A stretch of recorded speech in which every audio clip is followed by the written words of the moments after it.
और एकदम से मुझे कुछ लगा कि कुछ गिर रहा है और मुझे फेविकॉल की महक आई, फेविकॉल का टेस्ट आया मुंह में। तो फिर विभा मेरी तरफ देखी और मेरा मुंह साफ करने लगी और बोला इंक फेंक दिया है। तो मुझे रियलाइज़ हुआ अच्छा इंक फेंक दिया है। उस आदमी का नाम अमरनाथ पांडे है, 26 साल का वो व्यक्ति है, हज़ारीबाग में रहता है, हिंदी ऑनर्स पढ़ रहा है विनोबा भावे विश्वविद्यालय से और आरएसएस का वो मेंबर है। कह रही हैं कि धर्मेंद्र प्रधान के इस्तीफे का बदला लेने के लिए आरएसएस बीजेपी के लोगों ने आप पर स्याही फेंकवाई। और क्या रीज़न है, वरना और क्या हो सकता है। अभी जब ये प्रोटेस्ट चल रहा है, जब ये बात हम लोगों ने रिलीज़ किया आयशा की तरफ से कि मैं रांची आऊँगी छात्रों के समर्थन में, आयशा के साथी तो पहले दिन से जयपाल सिंह मुंडा स्टेडियम में बैठे हुए हैं, टेंट पे, सुबह शाम धूप बारिश सब में, लेकिन मैं भी आऊँगी आयशा की राष्ट्रीय अध्यक्ष होने के नाते समर्थन देने के लिए। जब से ये बात मैंने की है तब से बीजेपी के लोग अपनी तरफ से एक नैरेटिव देने की कोशिश कर रहे हैं कि नहीं, ये प्रोटेस्ट बीजेपी चला रहा है, आप यहाँ पे नहीं आएंगी। कि आयशा को क्रेडिट चोर और नेहा बोरा को कहा जा रहा था कि ये आंदोलन हर जगह हाईजैक करने का काम कर रही है नेहा बोरा। हम क्रेडिट चोर नहीं है, हम इस आंदोलन की रग रग से वाकिफ़ हैं। हमने इस संघर्ष को जिया है, लड़ा है न जाने कितने सालों से, इसलिए आपको ये बहुत खलता है। आप नहीं आई थी, सोशल मीडिया पे यही लिखा जा रहा था कि डफली बजाने वाली नेहा बोरा कहाँ है, तो लग रहा है कि यहाँ पहुँचने में देर हुई। आपकी इस बात से सहमत हैं कि जेएसएससी सीजीएल जिसकी नियुक्ति हो चुकी है, लोग नौकरी कर रहे हैं, उसे भी रद्द करो। सीबीआई जांच की मांग है, क्या आप भी इस मांग पर सहमत हैं कि सीबीआई से जांच होनी चाहिए पूरे मामले की? सीबीआई तो जेपीएससी 1 और 2 की जांच आज तक कर रहा है। सीबीआई तो नीट परीक्षा में जो धांधली 2024 में हुई थी, उसमें 90 दिन के अंदर संजीव मुखिया जो सरगना थे उस पेपर लीक के, उसके खिलाफ चार्जशीट नहीं दर्ज कर पाई थी। तो सीबीआई कितनी जनता की हितैषी है, इस पे हमें शक ज़रूर है। जिसने आप पर स्याही फेंकी उसकी पहचान हो गई, आपने बताई, पुलिस के शिकंजे में वो है, तो क्या आप उन्हें माफ़ करेंगे कि चाहेंगे कि उसे सजा हो चुकी? वो भी तो एक स्टूडेंट है। मेरे साथ आयशा की राष्ट्रीय अध्यक्ष नेहा बोरा हैं। पिछले दिनों दिल्ली के जंतर मंतर में जो आंदोलन हुआ और उस आंदोलन से कुछ चेहरे जिसे पूरे देश ने देखा, उसी एक चेहरे में शामिल नेहा बोरा का नाम है। नेहा बोरा भी वहाँ कई दिनों तक भूख हड़ताल पर बैठी। नेहा फिलहाल झारखंड आज आई थी। झारखंड में जेपीएससी और जेएसएससी की परीक्षा में धांधली के खिलाफ आयशा का आज विधानसभा का घेराव था और घेराव के कार्यक्रम में ये शामिल थी। तभी अचानक कोई आया और इनके ऊपर स्याही फेंक दिया। नेहा झारखंड आई और ऐसा हो गया, कैसे हुआ घटना, पूरा बताइए। आज हम लोग का मार्च था विधानसभा का, बिरसा मुंडा चौक से।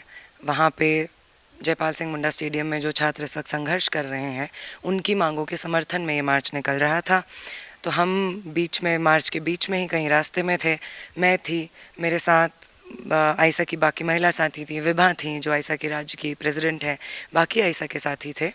और एकदम से मुझे कुछ लगा कि कुछ गिर रहा है और मुझे फेविकॉल की महक आई, फेविकॉल का टेस्ट आया मुंह में। तो फिर विभा मेरी तरफ देखी और मेरा मुंह साफ करने लगी और बोला इंक फेंक दिया है। तो मुझे रियलाइज़ हुआ अच्छा इंक फेंक दिया है। तो वो इंसान मेरे ऊपर जब इंक फेंका, तो आप अपनी क्रिमिनल एक्ट्स को, इस तरीके की करतूतों को जस्टिफाई करने के लिए, या मान लीजिए उसके खिलाफ इम्प्यूनिटी पाने के लिए जो रिलीजियस नारों का इस्तेमाल करने की जो प्रथा आरएसएस और बीजेपी ने चलाई है, उन्होंने भी वही किया। मेरे ऊपर इंक फेंकी, जो कि नहीं करना चाहिए, क्रिमिनल ऑफेंस है, और फिर जय श्री राम बोल दिया ताकि 4 लोग उनको ये कहें कि अरे नहीं, ये हमारा सेवियर है। उस आदमी का नाम अमरनाथ पांडे है, 26 साल का वो व्यक्ति है, हज़ारीबाग में रहता है, हिंदी ऑनर्स पढ़ रहा है विनोबा भावे विश्वविद्यालय से और आरएसएस का वो मेंबर है। तो बार बार जहाँ पे आपके पास कहने के लिए कुछ होता नहीं है, तर्क नहीं होते हैं, आप छात्रों के संगठन के साथ, छात्रों के संघर्ष के साथ ऑनेस्टी दिखा करके समर्थन नहीं दे पाते हैं, वहाँ आप हिंसा का प्रयोग करते हैं।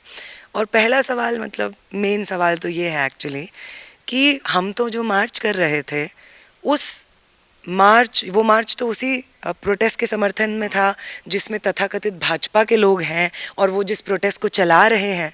फिर आपने ये क्यों ज़रूरी समझा कि आप मेरे ऊपर स्याही फेंकेंगे? कि आपको ये ज़रूरी लगा कि वो आंदोलन जिसने आपके पॉलिटिकल पार्टी के एक शिक्षा मंत्री का इस्तीफ़ा दिलवा दिया, उस आंदोलन में जितने लोग थे उनसे आप बदला लेना चाहते हैं, इसलिए आप सोशल मीडिया पे उनको बलात्कार की धमकी, जान से मारने की धमकी दे रहे हैं। एक 15 साल की बच्ची के ऊपर 5-5 FIR कर रहे हैं, मेरे ऊपर स्याही फेंक रहे हैं, सोशल मीडिया पे हल्ला कर रहे हैं। तो आपको क्या कहा गया है कि धर्मेंद्र प्रधान के इस्तीफे का बदला लेना है आपको, इसलिए आप तमाम प्रदर्शनकारियों से को हरास कर रहे हैं, उनको रेप थ्रेट दे रहे हैं, फिजिकली आकर के उनके ऊपर स्याही फेंक रहे हैं? क्या ये एक मामला है? ये हम पूछना चाहेंगे। आप कह रही हैं कि धर्मेंद्र प्रधान के इस्तीफे का बदला लेने के लिए RSS बीजेपी के लोगों ने आप पर स्याही फेंकवाई? और क्या रीज़न है, वरना और क्या हो सकता है? अभी जब ये प्रोटेस्ट चल रहा है, जब ये बात हम लोगों ने रिलीज़ किया आयशा की तरफ से कि मैं रांची आऊँगी छात्रों के समर्थन में, आयशा के साथी तो पहले दिन से जयपाल सिंह मुंडा स्टेडियम में बैठे हुए हैं, टेंट पे, सुबह शाम धूप बारिश सब में, लेकिन मैं भी आऊँगी आयशा की राष्ट्रीय अध्यक्ष होने के नाते समर्थन देने के लिए। जब से ये बात मैंने की है तब से बीजेपी के लोग अपनी तरफ से एक नैरेटिव देने की कोशिश कर रहे हैं कि नहीं, ये प्रोटेस्ट बीजेपी चला रहा है, आप यहाँ पे नहीं आएंगी। जबकि आज मैं स्टेडियम में गई, लोग हमसे मिले, गले लगा रहे हैं। एक स्टूडेंट जो है भूख हड़ताल पे बैठी हैं, वो रोने लग गई, सबिता जो हैं वो रोने लग गई, उनकी आंखों में आंसू आ गए कि आप वहाँ पे लड़ रही थी, आप भूखे रह रही थी, हमने आपको देखा, हमें ऐसा लगा कि हम भी कर सकते हैं, हम भी तो लड़ेंगे, हमारे साथ भी तो बुरा हो रहा है, हम भी कर सकते हैं। ये बोला उन्होंने, हबीबा ने ये बोला जो भूख हड़ताल पे बैठी हैं। लोगों ने गले लगा लिया, लोगों ने नंबर लिया, बोला आप प्लीज़ हमारे साथ इसी तरीके से आते रहिएगा, आप आयशा के साथी हो, हम आयशा के साथ यहाँ पे बैठे हुए हैं, हम सब साथ हैं। ये सब तमाम चीज़ें बोली। लोगों ने बार बार बोला माइक से आप यहाँ से समर्थन दीजिए, माइक से भाषण दे दीजिए, प्लीज़ आप बोलिए, आप तमाम छात्र आपको आपकी बात सुनते हैं, आप देश भर के छात्रों को बोलिए कि आप हमारा समर्थन करें। इतना स्नेह, इतना सपोर्ट मुझे मिला जयपाल सिंह मुंडा स्टेडियम से कि मैंने जब सोचा कि भाजपा के बस का तो नहीं है इतना स्नेह दे पाना किसी को, इतना सपोर्ट, इतना समर्थन, इतना सॉलिडारिटी दे पाना। वहाँ पे आम छात्र बहुत मजबूती से अपना संघर्ष लड़ रहे हैं और आज वहाँ पे जा कर के मुझे बहुत हिम्मत मिली कि आगे आने वाले जो छात्रों के संघर्ष होंगे उसकी इंस्पिरेशन झारखंड में जो छात्र अपना संघर्ष कर रहे हैं उससे भी हम ज़रूर कहीं ना कहीं लेंगे। जब से आपका कार्यक्रम तय हुआ था रांची का, मैं देख रहा था सोशल मीडिया पर कि आयशा को क्रेडिट चोर और नेहा बोरा को कहा जा रहा था कि ये आंदोलन हर जगह हाईजैक करने का काम कर रही है नेहा बोरा। देखिए, हाईजैक करने का काम हम कैसे कर रहे हैं, और ये हाईजैक करने की बात वही कह रहे हैं जो स्टेडियम में बैठ कर के कह रहे हैं कि हम चला रहे हैं प्रोटेस्ट, और जब उन स्टेडियम के डिमांड्स के समर्थन में मार्च निकल रहा है तो प्रोटेस्टर्स के ऊपर इंक फेंक रहे हैं। ऐसे लोग ही कह रहे हैं कि हाईजैक हो रहा है। हाईजैक कुछ होता नहीं है। हम दो तरह की बात बोल रही हैं, एक बोल रही हैं कि तथाकथित बीजेपी समर्थित ये प्रोटेस्ट है और दूसरी तरफ करिए आम लोग भी हैं कौन? नहीं, मैं कह रही हूँ कि जो लोग क्लेम कर रहे हैं कि हमने ये प्रोटेस्ट स्टेडियम में रखा हुआ है जीवित, वो लोग जब उस प्रोटेस्ट के समर्थन में मार्च निकलता है तो इंक फेंक देते हैं, और यही सब लोग हैं जो हाईजैक की बात कर रहे हैं। और हाईजैक जैसा कुछ होता नहीं है। हम एक स्टूडेंट ऑर्गेनाइजेशन होने के नाते नीट में पेपर लीक के खिलाफ लगातार सड़कों पे रहे हैं। न जाने कितनी चार्जशीट्स मेरे ऊपर हैं, न जाने दिल्ली के कितने कितने थानों में डिटेन हुए हैं हम लोग। इनफैक्ट रांची में भी बहुत सारे बार आयशा के साथी डिटेन हुए हैं, इन सड़कों पे घसीटे गए हैं पुलिस द्वारा, बार बार संघर्ष किया है बैरिकेड्स के पीछे, बार बार दमन झेला है। उसके बावजूद नीट एस्पिरेंट्स का ही नहीं बल्कि इस देश में जितने भी छात्रों के मुद्दे हैं उसको जीवित रखा है हम लोगों ने। हम क्रेडिट चोर नहीं है, हम इस आंदोलन की रग रग से वाकिफ़ हैं। हमने इस संघर्ष को जिया है, लड़ा है न जाने कितने सालों से। इसलिए आपको ये बहुत खलता है कि जब लोग हमारी बात सुनते हैं तो वो इतने प्रभावित होकर कहते हैं कि आप कितनी सही बात बोल रहे हैं, कितनी सटीक बात बोल रहे हैं। आपको ये नागवार गुजरता है, आपको ये नागवार गुजरता है कि जब हम भूख हड़ताल पर बैठे हुए थे, मैं और मेरे साथी, तो कितने सारे Bhajpa support supporters, RSS supporters हमारे पास आके कहते थे कि बार बार हमने पिछले सालों में जो अपनी देश के लिए राजनीति चुन ली है, हमसे गलती हुई है और इस गलती को हम सुधारेंगे। आपने हमारी आंखें खोल दी है। आपको ये बात खलती है, आपको ये बात खलती है कि जिन लोगों को आपने मीडिया से लेकर के पुलिस तमाम मशीनरी लगा दी डीलेजिटिमाइज करने के लिए, बोल दिया इनका फंडिंग न जाने अमेरिका से आता है, चाइना से आता है, न जाने कहाँ कहाँ से आता है, और ये लोग तो ठीक लोग नहीं हैं, देशद्रोही लोग हैं। उन्हीं लोगों ने देश को सिखा दिया कि देश के छात्रों के लिए लड़ा कैसे जाता है, उनके भविष्य के लिए लड़ा कैसे जाता है। उन्हीं लोगों का एक बहुत बड़ा हाथ रहा इस सही मायने में देशवादी या एक नेशनलिस्ट होने की जो परिभाषा है उसको फिर से गढ़ने के लिए। आपने जिस देश को नफ़रत करना सिखा दिया था, एक दूसरे से लड़ना सिखा दिया था, हमारे इस आंदोलन ने और हमारे इस आंदोलन में होने की वजह से उस आंदोलन ने फिर से यूनिटी सीख ली, सॉलिडारिटी सीख ली, एक दूसरे का हाथ थामना सीख लिया। ये चीज़ आपको खलती है, इसलिए आप हमें भी, हमारे खिलाफ भी खड़े होते हैं, सीजेपी के लोगों के खिलाफ भी खड़े होते हैं, तमाम ऑपोजिशन के लोग जो इस प्रोटेस्ट को समर्थन देते हैं उनके खिलाफ भी खड़े होते हैं। जब तक आप नहीं आई थी सोशल मीडिया पे यही लिखा जा रहा था कि डफली बजाने वाली नेहा बोरा कहाँ है, तो लग रहा है कि यहाँ पहुँचने में देर हुई आपसे? नहीं, मुझे ऐसा बिल्कुल नहीं लगता है, क्योंकि देखिए मैं एक ही इंसान हूँ और अगर ये बात कोई पूछेगा कि आयशा कहाँ था प्रोटेस्ट में, तो पहले दिन से आपको हम फुटेज, विजुअल फ़ोटो दिखा देंगे कि हमारे साथी सुबह से लेकर शाम तक उसी टेंट में बारिश में धूप में बैठे हुए थे। तो आयशा इस आंदोलन में पहले दिन से मौजूद है। मैं, क्योंकि जंतर मंतर पे जो आंदोलन हुआ उस आंदोलन में हम लोग भागीदारी थी, इसलिए उस आंदोलन के बाद जिन छात्रों को अटैक किया जा रहा था, जिन पर एफआईआर हो रही थी या ऑनलाइन उनकी ट्रोलिंग हो रही थी, उन साथियों को लीगल हेल्प प्रोवाइड करने में, उनसे मिलने जाने का भी एक जिम्मेदारी मेरी बनती थी। बिहार में बहुत सारे छात्र जेलों में बंद थे, उनसे मिलने जाना, जिन छात्रों को गोली लगी है, जो घायल हुए हैं फायरिंग में, उन छात्रों से जाके मिलना, ये भी मेरी एक जिम्मेदारी थी। और इन तमाम जिम्मेदारियों के बीच में एक जिम्मेदारी ये भी थी कि रांची में जो छात्र इतने लंबे समय से संघर्ष कर रहे हैं, उन छात्रों को भी मैं आकर के समर्थन दूं और उन छात्रों से प्रेरणा लूं। इनफैक्ट हम जो काम करते हैं, स्टूडेंट एक्टिविज़म करते हैं, उसके लिए ये भी एक जिम्मेदारी थी। तो ये जिम्मेदारी में देर नहीं हुई है। हमारे साथी तो हमेशा से इस मूवमेंट को मजबूत करने के लिए ज़मीन पे मौजूद थे। मैं आज आई हूँ, ऐसा हमेशा से था। स्टूडेंट की से आपने बात की जाकर क्या समझ पाई, क्या इनकी मांगे हैं और सरकार को मानने में क्यों दिक्कत हो रही है? स्टूडेंट्स की तो बहुत सिंपल सी मांगे हैं कि वो जेपीएससी 14वीं जेपीएससी की परीक्षा जिसमें बहुत बड़ा मिसमैनेजमेंट हुआ, वो जेएसएससी सीजीएल की परीक्षा जिसमें बहुत मिसमैनेजमेंट हुआ, इनको रद्द किया जाए, री एग्ज़ाम का शेड्यूल घोषित हो और ताकि भर्तियां समय पे हो सके, एक शेड्यूल रिलीज़ हो। इसमें हमारा बिल्कुल समर्थन है। मतलब आप भी इस बात से सहमत हैं कि जेएसएससी सीजीएल जिसकी नियुक्ति हो चुकी है, लोग नौकरी कर रहे हैं, उसे भी रद्द कर दिया? बिल्कुल, और ऑफ कोर्स ये एक ट्रिकी चीज़ है क्योंकि नियुक्ति ऑलरेडी हो चुकी है, भर्ती हो चुकी है। ये बिल्कुल ट्रिकी चीज़ है। हम ये समझते हैं कि उसमें बहुत सारे ऐसे स्टूडेंट्स होंगे जिनका कोई हाथ नहीं होगा इस धांधली में और वो बहुत डिज़र्विंग स्टूडेंट्स होंगे, इसलिए बिल्कुल ट्रिकी है। लेकिन ये भी सही है कि धांधली पाई गई है भारी मात्रा में, तो उन स्टूडेंट्स के साथ भी न्याय होना ज़रूरी है।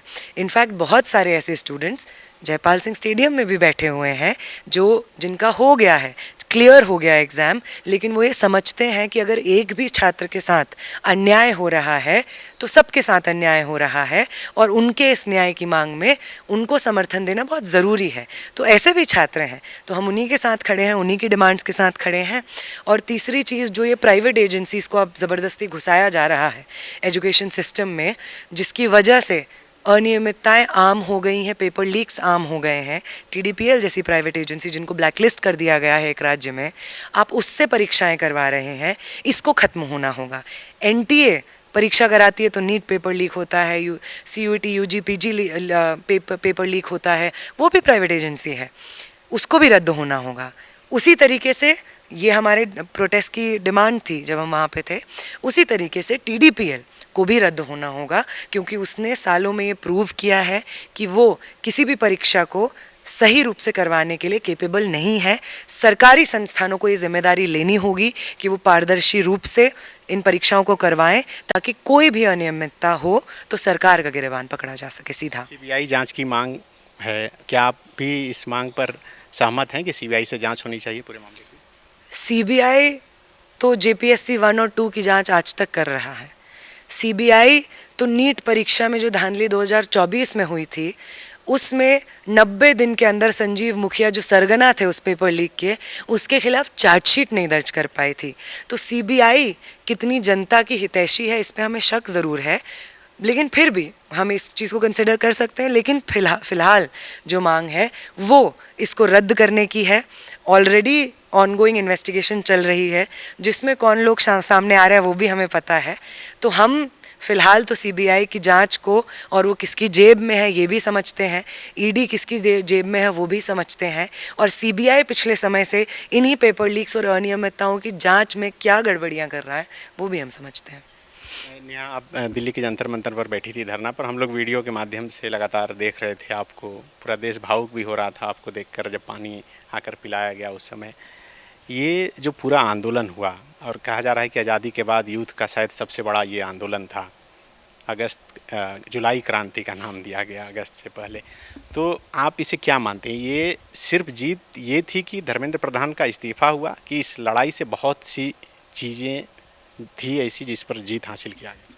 नहीं, मुझे लगता है कि ये धर्मेंद्र प्रधान के इस्तीफे से बढ़कर है, क्योंकि इस जीत ने इस पॉसिबिलिटी को पैदा किया, इस संभावना को पैदा किया कि आप बड़े से बड़े तानाशाह की आंख में आंख डाल करके उसकी सत्ता को चुनौती दे सकते हैं। और अगर उनकी बंटवारे की राजनीति को पीछे छोड़ करके एक दूसरे का हाथ थाम करके लड़ेंगे, तो बड़े से बड़े तानाशाह को झुकाया भी जा सकता है। और इसकी वजह से छात्र राजनीति में, छात्र आंदोलन में एक नई ऊर्जा आई है।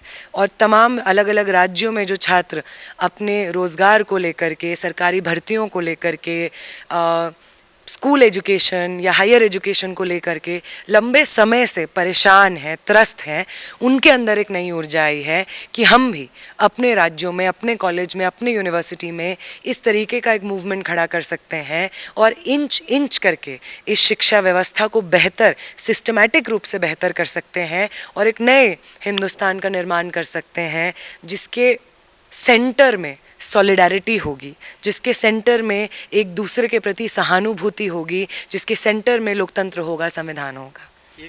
दो चीज़ें बहुत क्लियर थी वहाँ। एक तो धर्मेंद्र प्रधान का इस्तीफा हो, दूसरा अकाउंटेबिलिटी तय हो, अकाउंटेबिलिटी तय हो। तो वही नेहा बोरा जब झारखंड आती हैं तो फिर अकाउंटेबिलिटी की बात क्यों नहीं होती है? ये सवाल उठ रहा है कि आप यहाँ इस्तीफा किसी से क्यों नहीं मांग रही? क्योंकि फ़िलहाल तो ये डिमांड यही है कि जेपीएससी का एग्ज़ाम रद्द हो, लेकिन इसका ये बिल्कुल मतलब नहीं है कि जस्ट बिकॉज एंटी भाजपा सरकार है हम उस पर किसी भी तरीके की ढिलाई रखेंगे। वो तमाम पॉलिटिकल पार्टीज़ जो कहती हैं कि हम भाजपा का विरोध करते हैं, उन्हें सिर्फ इलेक्शंस में विरोध भाजपा का नहीं करना है। अगर वो सही मायने में भाजपा के ऑल्टरनेटिव के रूप में छात्रों के सामने खड़ी होना चाहती हैं, तो जो तमाम छात्र आंदोलन चल रहे हैं, भले ही उनकी खुद की सरकार के खिलाफ क्यों ना चल रहे हों, उनकी मांगों को मानना होगा। और अगर वो नहीं मानते हैं उन मांगों को, तो उनकी सरकार के साथ वही सलूक होगा जो भाजपा की सरकार के साथ होता है। एक आखिरी सवाल, जिसने आप पर स्याही फेंकी उसकी पहचान हो गई, आपने बताई पुलिस के शिकंजे में वो है, तो क्या आप उन्हें माफ़ करेंगी कि चाहेंगी कि उसे सजा हो, चूँकि वो भी तो एक स्टूडेंट है? मैं पहली बात तो पुलिस से अपील करूँगी कि वो इंसान हज़ारीबाग से हैं, रांची क्यों पहुंचा, कैसे पहुंचा, किसके साथ पहुंचा, गाड़ी से पहुंचा, ट्रेन से पहुंचा, कैसे पहुंचा।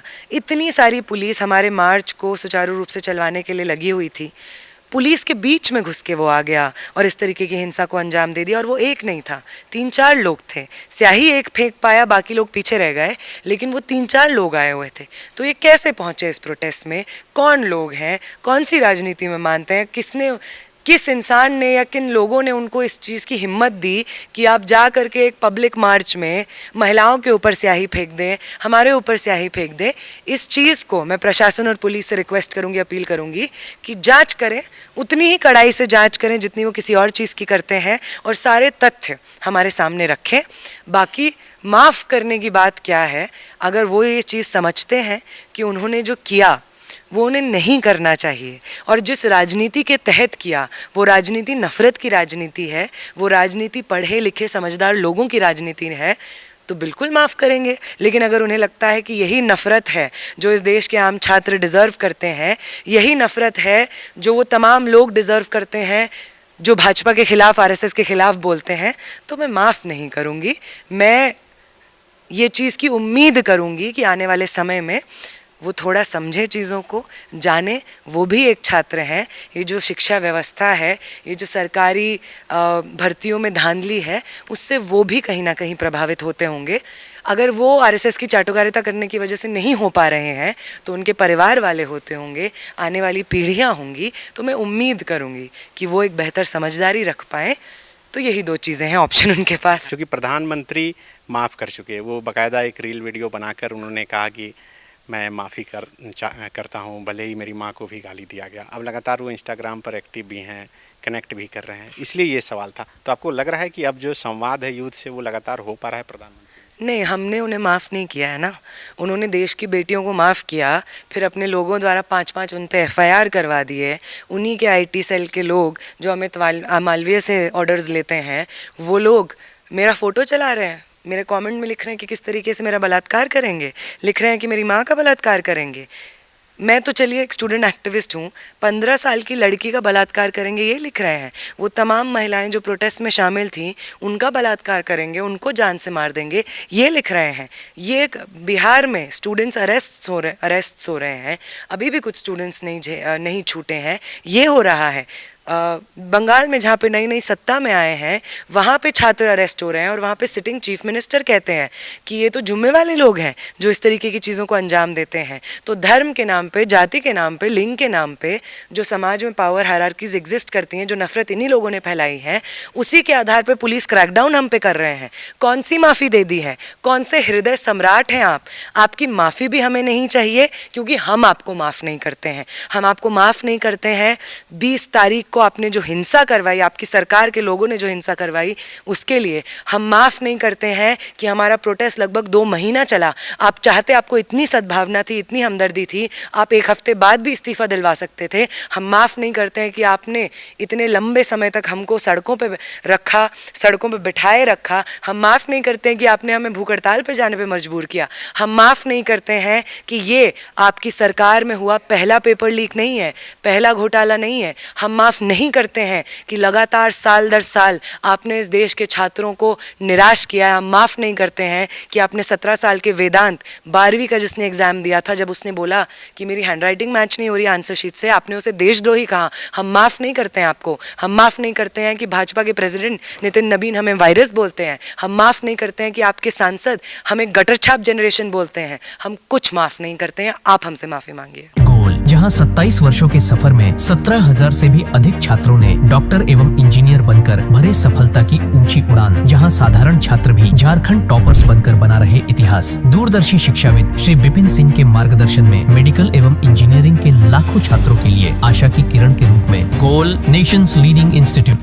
बायोम इंस्टीट्यूट नीट की तैयारी के लिए एक भरोसेमंद नाम। यहाँ अनुभवी फैकल्टी, स्मार्ट क्लासरूम और बेहतरीन टीचिंग मेथड से स्टूडेंट्स को मिलती है मजबूत तैयारी। यहाँ हर स्टूडेंट को मिलता है पर्सनल गाइडेंस और डाउट क्लियरिंग का पूरा सपोर्ट। नीट 2027 और 28 के लिए फेज 1 बैच 9 अप्रैल से शुरू हो रहा है। आज ही बायोम इंस्टीट्यूट से जुड़े और अपने डॉक्टर बनने के सपने को दे सही दिशा। बायोम इंस्टीट्यूट सिर्फ मेडिकल प्रिपरेशन का संस्थान। काम की तलाश है, भरोसेमंद नौकरी चाहिए? जुड़िए एनजी के साथ, जहां श्रमिक सबसे पहले। 12 घंटे की ड्यूटी, हर दिन 3 समय का खाना, मुफ्त रहने की सुविधा, आपकी सुरक्षा के लिए इंश्योरेंस, ओवर टाइम का लाभ, पीएफ सीधा क्लाइंट से, समय पर पूरा वेतन और जरूरत पड़ने पर एडवांस पे। एएनजी मैन पावर सॉल्यूशंस, सम्मान के साथ काम, भरोसे के साथ कमाई।